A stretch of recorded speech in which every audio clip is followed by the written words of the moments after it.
Hello guys, അപ്പോൾ പെട്ടെന്ന് ഒന്ന് ബീച്ചിൽ പോയിട്ട് വന്നാലോ? നമ്മുടെ ആലപ്പുഴ ബീച്ചിലോട്ട് ഒന്ന് പോയിട്ട് വരാം. പെട്ടെന്ന് പറഞ്ഞു കഴിഞ്ഞാൽ ഇതിൻ്റെ പിന്നിലൊരു കഥയുണ്ട്. കുറച്ച് ദിവസമായിട്ട് അച്ഛനും അപ്പനും അമ്മയും എല്ലാവരും മാറി മാറി ഞങ്ങളെ പറ്റിക്കാണ് ബീച്ചിൽ കൊണ്ടുപോകാൻ. ഇന്ന് ഞങ്ങൾ ഒറ്റക്കാലെ തപസ് ചെയ്തു, ഞാൻ ബീച്ചിൽ പോയിട്ടേ വരുള്ളൂ. അങ്ങനെ ആ തപസിൻ്റെ ഒടുവിലാണ് ഞങ്ങളിപ്പോൾ ബീച്ചിലെത്തിയത്. നമ്മുടെ ആലപ്പുഴ പാരച്യൂട്ട് റൈഡിങ്ങും അതുപോലെ തന്നെ ബൈക്ക് റൈഡും അങ്ങനെ ഒത്തിരി ആക്ടിവിറ്റീസ് ഉണ്ട് കേട്ടോ. നിങ്ങൾ അറിഞ്ഞായിരുന്നു. പിന്നെ നമ്മുടെ മുല്ലയ്ക്കൽ സിറപ്പ് അതിങ്ങെത്തി, അതുപോലെ തന്നെ ബീച്ച് ഫെസ്റ്റ്. പെട്ടെന്ന് അങ്ങോട്ട് പോയത് കാരണം അത്രയ്ക്ക് അങ്ങോട്ട് എക്സ്പ്ലോർ ചെയ്യാൻ പറ്റിയില്ല ആശാന്. എന്നാലും അവൻ്റെ ആഗ്രഹം പോലെ കുറച്ച് നേരം മണ്ണിൽ കളിച്ചു, കുറച്ച് ഓടിക്കളിച്ചു, പിന്നെ എന്തൊക്കെയോ ഒക്കെ അവൻ ചെയ്യുന്നുണ്ടായിരുന്നു.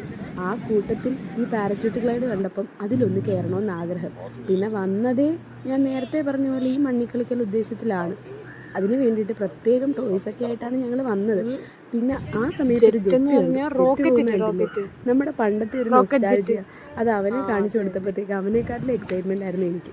പിന്നെ ഇതിന് പിന്നിലെ കഥാനായകൻ എൻ്റെ അച്ഛനാണ് കേട്ടോ. അവൻ എന്ത് പറഞ്ഞാലും അത് നടത്തി കൊടുക്കാൻ ഒരാൾ.